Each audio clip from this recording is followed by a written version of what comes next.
Hello विद्यार्थियों, एक बार फिर से आप सभी का आपके अपने इस यूट्यूब चैनल में बहुत बहुत स्वागत और अभिनंदन है। जैसा कि आपको पता कि हम लोग सत्र 2023 और 24 के लिए कक्षा 10वीं की गणित पढ़ना आरंभ कर चुके हैं, जिसमें हम लोगों ने तीसरा चैप्टर 2 चरों वाले रैखिक समीकरण प्रश्नों 3.5 के कुछ क्वेश्चन को सॉल्व कर लिया था। कुछ स्वास्थ्य कारणों के कारण हम आपके बीच में उपस्थित नहीं हो पाए, इसके लिए मुझे खेद है। फिर हम लोग वहीं से अपना कोर्स आगे बढ़ा रहे हैं, जिसमें हम लोग प्रश्नावली 3.5 के पहला, दूसरा और तीसरे क्वेश्चन को कर लिए थे। हम लोग चौथे क्वेश्चन से छोड़ रखे हैं, तो चौथे क्वेश्चन से हम लोग करना आरंभ करते हैं अपने प्रश्नों को। तो चौथा क्वेश्चन ये कह रहा है, निम्न समस्याओं में रैखिक समीकरणों के युग्म बनाइए और उनके हल यदि उनका अस्तित्व है तो किसी बीजगणितीय विधि से ज्ञात कीजिए। यानी किसी भी बीजगणितीय विधि से आप ज्ञात कर सकते हैं, यानी या तो आप चाहे तो वज्रगुणनखंड से ज्ञात कर सकते हो, विलोपन विधि से ज्ञात कर सकते हो, चाहे तो आप प्रतिस्थापन विधि से ज्ञात कर सकते हो, आपकी इच्छा। तो इसकी समस्या पहले ये है कि एक छात्रावास के मासिक व्यय का एक भाग नियत है तथा इस शेष इस पर निर्भर करता है कि छात्र ने कितने दिन भोजन लिया। जब एक विद्यार्थी ए को जो 20 दिन भोजन करता है, रुपया 1000 छात्रावास के व्यय के लिए अदा करने पड़ते हैं, जबकि एक विद्यार्थी बी को जो 26 दिन भोजन करता है, छात्रावास के व्यय के लिए उसे 1180 अदा करने पड़ते हैं। नियत व्यय और प्रतिदिन के भोजन का मूल्य ज्ञात कीजिए। कहने का तात्पर्य है, आप छात्रावास में हो तो आप एक दिन भी खाना नहीं खाओ तो भी कुछ ऐसे पैसे हैं जो महीने के आपको देने ही पड़ेंगे और प्रतिदिन का अलग से आपको देना पड़ेगा। तो मान लिया कि जो नियत आपका व्यय है, मान लिया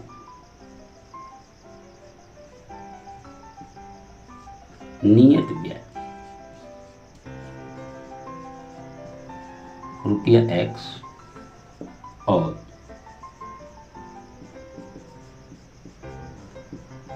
प्रतिदिन का व्यय रुपया Y है। हमने मान लिया कि जो नियत व्यय है वो X रुपया है, रुपया X है, और प्रतिदिन का जो व्यय है वो Y रुपया है। तो A के लिए तो A ने क्या किया था, X रुपया तो उसको महीने का देना ही देना है और उसने महीने में 20 दिन भोजन किया था, तो Y रुपये के हिसाब से हो जाएगा 20Y रुपया और कुल उसे देना पड़ा था 1000 रुपये। ये हो गया समीकरण एक अपना। दूसरा जो विद्यार्थी B है, उसने कुल 26 दिनों तक भोजन लिया। तो B के लिए जो विद्यार्थी B है, उसने क्या किया था, वो X रुपये उसे भी देना पड़ेगा और उसने 26 दिन तक भोजन किए, तो 26 दिन का Y रुपये के हिसाब से 26Y रुपये ये हो गया और एक से, और उसे कितना अदा करना पड़ा था, 1180 रुपये। ये हो गया समीकरण 2। अब हम समीकरण 1 और 2 को लेकर सॉल्व करेंगे, तो हमें जो निश्चित व्यय और प्रतिदिन का व्यय पता चल जाएगा। तो समीकरण अपना है X + 20Y = 1000। ये समीकरण 1 हो गया। समीकरण 2 है X + 26Y और ये हो गया 1180। अब इसे चाहो तो वज्रगुणनखंड विधि से लगाओ, चाहे तो प्रतिस्थापन, चाहे तो विलोपन विधि से। तो हम लोग इसे विलोपन विधि से सॉल्व करेंगे, क्योंकि यहाँ एक पद बराबर दिख रहा है हमें। तो इस पद जो बराबर है, इसका देख सकते हैं कि चिन्ह समान है। तो जब समान चिन्ह होते हैं तो हम लोग लिखते हैं घटाने पर, और घटाने पर लिखने के समय से नीचे के जो चिन्ह होते हैं उनको परिवर्तित कर देते हैं, यानी प्लस का माइनस, माइनस का प्लस कर देते हैं। ये माइनस से माइनस कैंसिल हो गया। अब 26Y में से ये प्लस का 20Y घट जाएगा, चिन्ह ये देखा जाएगा, तो ये बचेगा माइनस की 6Y, और यहाँ 1180 में से आपका 1000 घटेगा तो बचेगा ये माइनस का 180। ये कट गया आपका ऋण से, तो Y बराबर हो जाएगा आपका 180 और बटे के 6। तो ये हो जाएगा Y बराबर आपका हो जाएगा 6 × 3 = 18 30। यानी जो प्रतिदिन का व्यय हो गया वो 30 रुपये निकल के आया। अब हम क्या करेंगे, इस Y का मान समीकरण के 2 में किसी में रख देंगे। तो Y का मान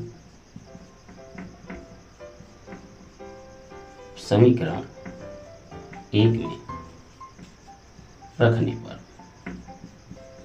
तो जब समीकरण 1 में रखेंगे तो ये होगा X, ये 20Y, ये हो गया 1000।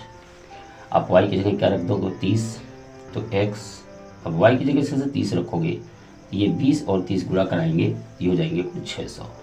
20 × 30 = 600 और ये 1000 का जब इसको उधर ट्रांसफ़र करेंगे आप तो 1000 में से ये 600 घट जाएगा और x का मान आ जाएगा आपका 400।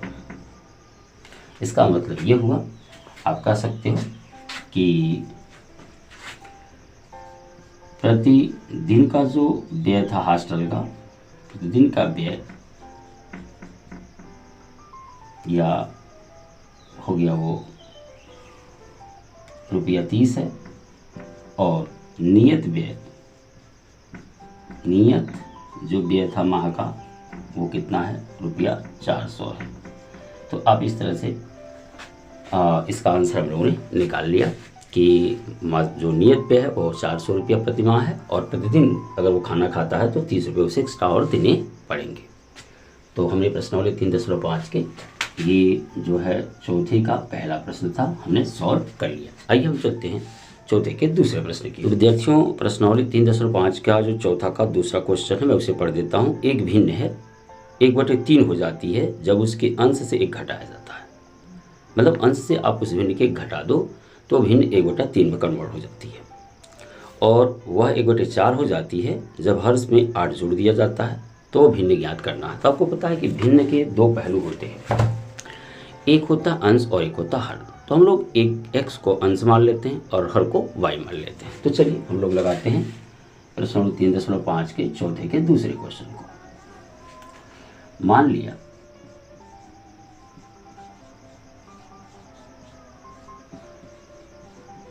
भिन्न का अंश x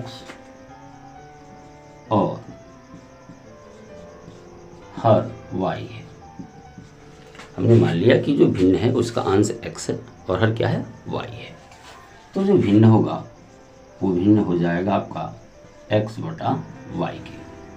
अब प्रश्न का जो पहला शर्त है वो ये कह रहा है कि यदि अंश से 1 घटा दो आप तो भिन्न का मान 1/3 हो जाता है। शायद यही बात है। हाँ, अगर अंश से हम 1 घटा दें तो भिन्न 1/3 में बदल जाता है। यहाँ पर क्रॉस मल्टीपल कराएंगे, 3 यहाँ कर गुणा करेगा, y वहाँ, तो ये हो जाएगा 3x - 3 के, और ये हो जाएगा y के। अब इस y को इस तरफ लाएंगे तो हो जाएगा 3x, प्लस है तो इधर आएगा तो माइनस, ये माइनस है तो इधर जाएगा तो प्लस, और हो गया समीकरण आपका 1। अब जो दूसरी शर्त है वो ये कह रहा है कि हर में यदि हम 8 जोड़ दें, यानी शर्त 2 जो ये कह रहा है कि ये जो भिन्न है x/y, इसकी हर में हम 8 जोड़ दें तो भिन्न जो है 1/4 में कन्वर्ट हो जाता है। तो यहाँ पर भी क्या होगा, ये 4 यहाँ गुणा करेगा तो हो जाएगा आपका ये 4x, और ये 1 में गुणा करेगा तो ये y + 18 रह जाएगा। क्योंकि किसी भी संख्या में यदि 1 गुणा करता है तो वह संख्या वही हमें प्राप्त होती है, उस संख्या में कोई परिवर्तन नहीं होता है। तो y को इधर लाएंगे तो हो जाएगा ये 4x माइनस के y = 8 के, ये हो गया अपना समीकरण 2। अब हम समीकरण 1 और 2 को लेकर हल करेंगे तो हमें अंश और हर के मान पता चल जाएंगे। तो समीकरण 1 अपना यही है, यही लिख लेते हैं, 3x - y = 3 के, ये समीकरण 1 है। चूँकि हमें बराबर करने की आवश्यकता नहीं है इसलिए हमने डायरेक्ट यहाँ लिख लिया इसे, क्योंकि y वाला पद बराबर है और उसके चिन्ह क्या है, समान है, तो लिखेंगे घटाने पे, और घटाने पर लिखने पर हमें नीचे वाले चिन्ह को उल्टा कर देना होता है, बदल देना होता है। ये कैंसिल हो गया। अब आप देखोगे कि 4x में से 3x जाएगा तो बचेगा केवल x, और यहाँ 8 में से 3 जाएगा तो बचेगा केवल 5, तो x = 5 आ गया। अब x का मान, x का जो मान है वो समीकरण 1 या 2 किसी में रख दीजिए। चलिए 1 में रखने पर, तो समीकरण 1 में जब रखेंगे तो समीकरण 1 अपना है 3x - के y = 3, ये समीकरण 1 है। x की जगह हम 5 रखेंगे, देखिए तो 3 × 5 - y = 3 के, ये हो जाएगा 15 - y = 3 के, तो -y = 3, और ये प्लस इधर आएगा तो माइनस होगा 15 के। तो आप देख सकोगे कि -y जो बराबर है वो आ जाएगा आपका माइनस किसके, 12 के। 15 में से 3 जाएगा तो 12 बचेगा, ऋण से ऋण कट जाएगा तो y बराबर कितना आ जाएगा आपका 12। तो जो भिन्न है उस भिन्न का मान हो जाएगा x/y है, तो वो भिन्न हो जाएगा आपका 5/12। इसलिए इस तरह से हम लोगों ने प्रश्न 3.5 के चौथे के दूसरे क्वेश्चन को भी हम लोगों ने सॉल्व कर लिया। तो विद्यार्थियों, आपका प्रश्नावली 3.5 के चौथे के तीसरा क्वेश्चन को मैं पढ़ने जा रहा हूँ। तीसरा क्वेश्चन आपका कुछ ये है कि यश ने एक टेस्ट में 40 अंक अर्जित किए जब उसे प्रत्येक सही उत्तर पर 3 अंक मिले तथा अशुद्ध उत्तर पर 1 अंक की कटौती की गई। यदि उसे सही उत्तर पर 4 अंक मिलते तथा अशुद्ध उत्तर पर 2 अंक काटते तो यश 50 अंक अर्जित करता। टेस्ट में कितने प्रश्न थे ये हमें कुछ बताना है। तो हम मान लीजिए कि जो सही उत्तर, मान लिया यश ने सही प्रश्न x और गलत प्रश्न y किए। मान लिया मैंने कि जो यश ने जो सही प्रश्न था उसने x प्रश्न सही किया और y प्रश्न उसने गलत किया। तो यदि सही पर 3 अंक और अशुद्ध पर 1 अंक काटे जाएं तो देखिए दिया है सही पर 3 अंक मिलेंगे और अशुद्ध उत्तर पर 1 अंक काटे जाएंगे। तो ये और अपना प्रश्नों की संख्या, तो 3 अंक मिलेंगे तो 3x हो जाएंगे और इसमें से जो काटे जाएंगे अशुद्ध अंक वो हो जाएंगे y। क्यों? क्योंकि 1 अंक काटे जाना तो का गुणा करेंगे तो इतना ही रह जाएगा। कुल उसमें कितना पड़ा था 40। ये होगी पहले शर्त से। दूसरा शर्त कह रहा है यदि शुद्ध अंक पर से 4 अंक मिलते, अशुद्ध पर 2 अंक कटा दिए जाते तो उसे कुल 50 अंक मिलते। ये हो गया समीकरण 2। अब समीकरण 1 और 2 को लेकर लगाना है तो हमें करना क्या होगा, ध्यान देखिए यहाँ पर कोई पद बराबर नहीं है तो बराबर करना पड़ेगा अगर हमें विलोपन विधि से लगाना है या लुप्तीकरण विधि से लगाना है। तो यदि हम समीकरण 1 में 2 से गुणा कर दें तो यहाँ पर भी 2 आ जाएगा, यहाँ 2 है यहाँ पर भी 2 हो जाएगा। तो हम लोग क्या करेंगे, समीकरण 1 में 2 से गुणा करने पर, तो यहाँ 2 से जैसे ही मैं गुणा करूँगा तो आप देखोगे ये हो जाएगा 2 3 6x 2y और ये हो जाएगा 40 दूना 80 के। समीकरण 3 कर सकते हो, क्योंकि इसमें परिवर्तन हो, नाम चेंज कर सकते हो, नहीं फिर नहीं कर सकते हो। यहाँ पर 4x माइनस 2y बराबर 50 है, 4x माइनस 2y बराबर 50 है। ये समीकरण 2 ही रहने देंगे क्योंकि इसमें कोई परिवर्तन नहीं हुआ है। यहाँ पे आप देख सकते हो चिन्ह समान है तो लिखेंगे घटाने पे, जैसे ही घटाने पर लिखेंगे तो नीचे का चिन्ह बदलना होगा, प्लस है तो माइनस, माइनस है तो प्लस, प्लस है तो माइनस कर देंगे। ये कैंसिल हो जाएंगे, प्लस माइनस से बराबर हो गए। तो यहाँ 6x में से 4x से जाया हो जाएगा तो बचेगा 2x और यहाँ आ जाएगा आपका 30, चूँकि 80 में से 50 घटेगा 30 बचेगा। तो x का जो मान आ जाएगा वो आ जाएगा 30/2 यानी हो जाएगा 15, यानी 15 अंक उसने शुद्ध किए थे। तो सही जो प्रश्न किया था उसने वो 15 अंक का था, मतलब 15 क्वेश्चन थे। अच्छा, अशुद्ध अंक क्या, मान लीजिए y किया था उसने, तो x का मान क्या करेंगे, x का मान समीकरण 1 में रखने पर,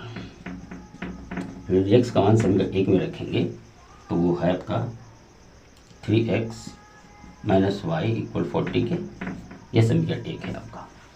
अब यहाँ 15 रख दीजिए तो 15 यहाँ क्या हो जाएगा, ये देखो x की जगह 15 रखोगे तो ये हो जाएगा 45 के माइनस वाई बराबर 40 के। तो यहाँ माइनस के y बराबर ये 40, इधर आएगा तो माइनस के 45। तो आप देखोगे कि यहाँ पर जो माइनस y का मान आ जाएगा वो हो जाएगा -5। ये रिजल्ट कट गया तो y बराबर कितना आ गया अपना भाई, y बराबर यहाँ लिख देते हैं, यहाँ y बराबर आ गया आपका 5 के और x बराबर आपको मिला 15 के।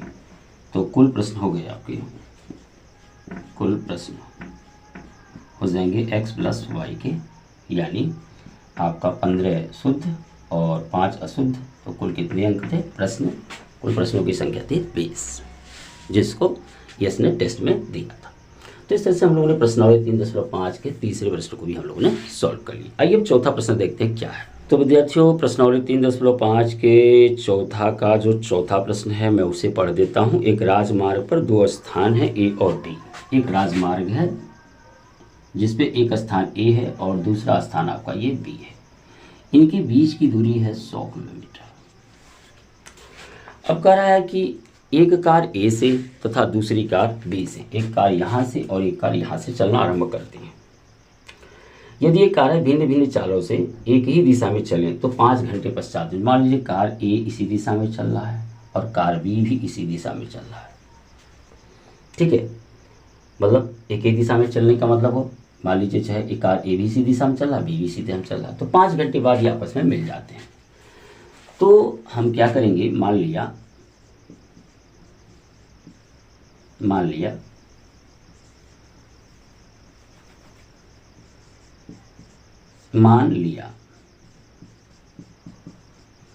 पहली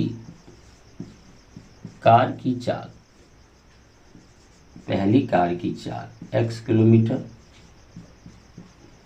प्रति घंटा और दूसरी कार की चाल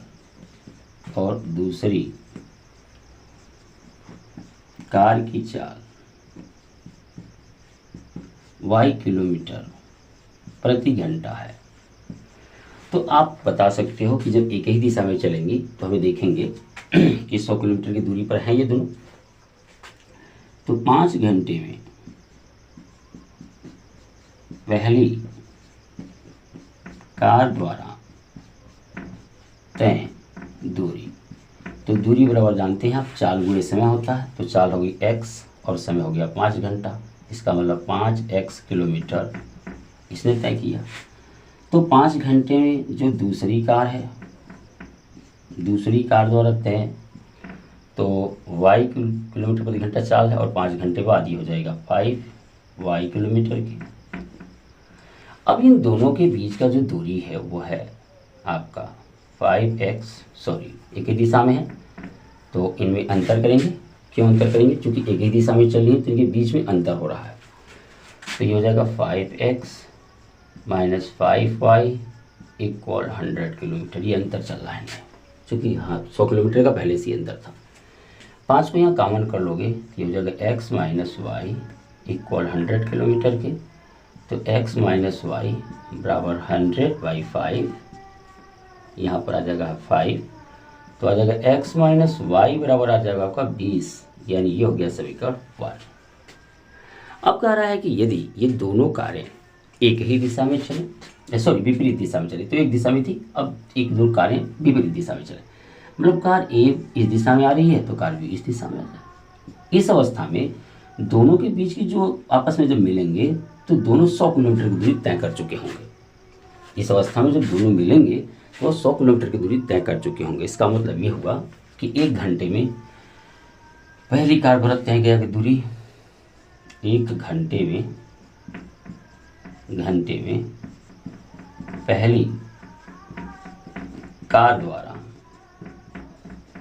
तय जो दूरी होगी वो हो जाएगा 1 गुणे x, यानी x किलोमीटर, और 1 घंटे में जो दूसरी कार है, 1 घंटे में दूसरी कार द्वारा चली गई दूरी हो जाएगा आपका y किलोमीटर। चूँकि 1 का गुणा करेंगे तो y किलोमीटर हो जाएगा। तो इसका मतलब x प्लस y दोनों ने मिल करके 100 किलोमीटर की दूरी तय कर ली। ये है आपका दूसरा समीकरण। अब पहले और दूसरे समीकरण को लेकर हल करें हम लोग। तो पहला समीकरण अपना है x माइनस वाई इक्वल 20 के, समीकरण 1।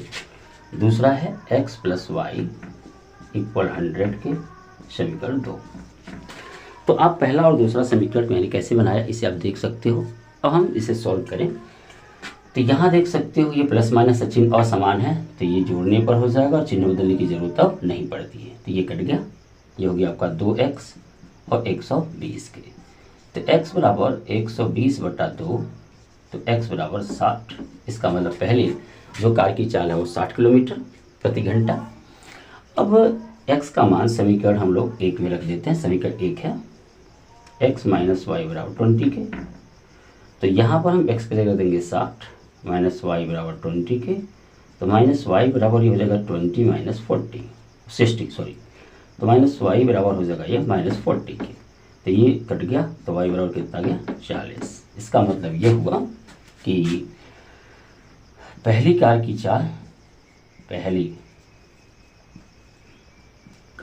चाल वो हो गई 60 किलोमीटर प्रति घंटा और दूसरी कार की जो चाल हो गई वो 40 किलोमीटर प्रति घंटा हो गई। तो इस तरह से आप देख सकते हो कि हम लोगों ने प्रश्नावली 3.5 के जो आपका चौथा क्वेश्चन था उसको भी चौथे का चौथा प्रश्न भी हम लोगों ने सॉल्व कर लिया। आइए देखते हैं कि प्रश्नावली 3.5 का जो 5वां क्वेश्चन है वो क्या है।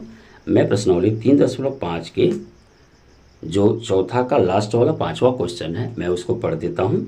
एक आयत का क्षेत्रफल 9 वर्ग इकाई कम हो जाता है यदि उसकी लंबाई 5 इकाई कम कर दी जाती है और चौड़ाई 3 इकाई बढ़ा दी जाती है। यदि हम लंबाई को 3 इकाई और चौड़ाई को 2 इकाई बढ़ा दें तो क्षेत्रफल 67 वर्ग इकाई बढ़ जाता है। आयत की विमाएँ ज्ञात कीजिए। तो मान लीजिए कि आयत की जो विमाएँ हैं क्रमशः हैं x मीटर और y मीटर। तो आपका जो क्षेत्रफल होगा वो हो जाएगा XY मीटर स्क्वायर, लंबाई गुणे चौड़ाई। अब ये कह रहा है कि यदि हम लंबाई में 5 इकाई कम कर दें और चौड़ाई में 3 इकाई बढ़ा दें, यानी लंबाई में 5 इकाई कम कर देंगे तो लंबाई हो जाएगा x - 5 मीटर की, और चौड़ाई में 3 इकाई बढ़ा देंगे, चौड़ाई हो जाएगा y + 3 मीटर की। तो जो क्षेत्रफल आएगा, जो पुराना क्षेत्रफल XY था, उससे 9 वर्ग इकाई क्या आएगा, कम आएगा, मतलब 9 वर्ग इकाई कम आएगा इस वाले से क्षेत्रफल से। यहाँ x और y का गुणा करेंगे तो XY, यहाँ हो जाएगा 3x और ये हो जाएगा -5y और प्लस और माइनस है तो 15, ये हो गया XY -9 के। आप देख सकते हो यहाँ प्लस है, ये भी प्लस चिन्ह के साथ, अगर मैं इधर पक्षांतर करूँ तो ये माइनस चिन्ह के साथ, अगर ये वाला कैंसिल हो जाएगा आपका सीधे। इधर हो जाएगा 3x -5y -9 इधर है, ये माइनस के साथ इधर लाएंगे तो प्लस हो जाएगा 15। तो 3x -5y और ये 15 में से हो जाएगा तो बचेगा अपना 6, ये हो गया समीकरण अपना 1। अब कह रहा है कि यदि लंबाई में 3 इकाई बढ़ा दें और चौड़ाई में भी 2 इकाई बढ़ा दें तो जो क्षेत्रफल होगा 67 वर्ग इकाई बढ़ जाता है। इसका मतलब ये है, यदि मैं लंबाई में, यहाँ नीचे लगाते हैं, यदि मैं लंबाई में कितना कर दूँ, 3 इकाई बढ़ा दूँ और चौड़ाई में भी कितना बढ़ा दूँ, 2 इकाई बढ़ा दूँ, तो जो क्षेत्रफल है XY, ये वाला क्षेत्रफल इस वाले क्षेत्रफल से 67 वर्ग इकाई अधिक हो रहा है। तो हम यहाँ 67 प्लस कर दिए। अब गुणा कराएंगे फिर वही चीज़ होगी आपका, यहाँ देखिए x और y का गुणा करेंगे तो XY, फिर हो जाएगा आपका प्लस 2x प्लस के आपका हो जाएगा यहाँ 2x और 3 यहाँ गुणा करेगा तो प्लस के 3y और आपका यहाँ गुणा करेगा तो 3 दूनी 6 हो जाएगा, और यहाँ आपका है बराबर में XY और प्लस के 67। यहाँ देख सकते हैं ये दोनों कैंसिल हो जाएंगे, क्योंकि आप समान चिन्ह के साथ हैं तो उधर ले जाएंगे तो माइनस के चिन्ह के साथ हो जाएगा। ये हो जाएगा 2x प्लस 3y और यहाँ है आपका 67, तो ये हो जाएगा माइनस के 6, ये हो जाएगा 2x प्लस 3y इक्वल 61, ये हो गया आपका समीकरण 2। अब समीकरण 1 और 2 एक साथ लिख करके हम इसे सॉल्व करें तो अपनी विमाएँ मिल जाएंगी। तो समीकरण 1 है अपना 3x - 5y इक्वल 6 के, ये समीकरण 1 है। तो सबसे पहले क्या होगा, दोनों पदों में से किसी एक पद को भी बराबर करना होगा, अगर विलोपन विधि से लगाना है तो चलिए इस वाले पद को अगर बराबर करते हैं तो यहाँ देखिए लिखेंगे समीकरण जो 2 है, 2 में यहाँ 5 है, 5 से, और 1 में यहाँ 3 है, 3 से क्या कराएंगे, गुणा कराने पर। तो पहले हम पहला वाला समीकरण ये 3 से गुणा करें, 3 3 का ये 9x हो जाएगा और ये 3 बचे 15y और ये 3 छके 18, ये मान लो समीकरण 3 हो। अब यहाँ 5 से गुणा करोगे तो 5 दूनी 10x हो जाएगा ये, और प्लस के 5 3 15y और 5 1 9 5 छके 30, 305, समीकरण हो गया 4 के। अब आप देखोगे लिखेंगे जोड़ने पर, चूंकि चिन्ह असमान है तो ये कैंसिल हो जाएगा, ये हो जाएगा 19x और ये हो जाएगा 8 5 13 को 3 और इसमें हो जाएगा 1 1 2 और ये 323 बन जाएंगे, 323। तो x इधर है तो x को जब इस साइड में जाएंगे तो 323 बटे हो जाएगा 19। अब 19 से भाग लगाते हैं, तो अगर 19 से भाग लगाएं तो देखेंगे 9 7 63, यहाँ हम 323 में 19 से भाग लगाते हैं, ये हो जाएगा 19 1 9 19, 12 में से 9 जाएगा तो आपका बचेगा 9 4 नहीं, 9 9 3 12, और यहाँ बच जाएगा 1, और यहाँ बच जाएगा आपका 3, 133। तो 9 7 63, यानी 19 7 133 हो जाएगा। ये 17 बार में जाएगा, यानी x आ जाएगा आपका 17 मीटर, यानी चौड़ाई होगी आपकी 17 मीटर। अब हम देखें तो इसकी जो लंबाई आ गई 17 मीटर। अब चौड़ाई की बात करें तो हम x का मान जो है किसी भी एक समीकरण में रख देते हैं। तो अपना पहला समीकरण है 3x माइनस के 5y इक्वल 6k, ये पहला वाला समीकरण। अब हम जहाँ x है वहाँ 17 रख सकते हैं, तो ये 3 into 17 minus 5y equal 6k। तो ये 3 7 21 को 1, और 3 1 3 2 5 17 3 51 minus 5y equal 6 minus 5y equal 6 minus 51, तो माइनस के 5y, और ये हो जाएगा आपका 6 निकल जाएगा, तो यहाँ 11 में से 6 जाएगा तो बच जाएगा आपका 51 में से 6 निकाल दें तो आपका 5 बच जाएगा, और यहाँ बच जाएगा 4 7 45, ये हो गया। ऋण श्रेणी क्या हो गया, कट गया। तो जब ऋण श्रेणी आपका कट गया तो अब आपका y इक्वल हो जाएगा 45/5, तो y इक्वल आ जाएगा 5 9 45, यानी जो आयत है, आयताकार क्षेत्र की लंबाई जो होगी 17 मीटर, और आयताकार क्षेत्र की जो चौड़ाई हो जाएगी वो आई है आपकी 9 मीटर। तो ये हमने प्रश्नावली 3.5 के जो पूरे क्वेश्चन हल कर लिए। तो विद्यार्थियों, कुछ दिनों से थोड़ा स्वास्थ्य प्रॉब्लम हुई थी, इस वजह से मैं कंटिन्यू नहीं रख पाया, बीच में कुछ दिनों तक अपनी क्लासेस बंद रही, उसके लिए मुझे खेद है। लेकिन अब मैं वादा करता हूं कि अपनी क्लासेस पूरी की पूरी चलेंगी। अगर आप हमारे चैनल पर पहली बार आए हैं तो पीछे के प्लेलिस्ट में जाकर के वीडियो ज़रूर देखें।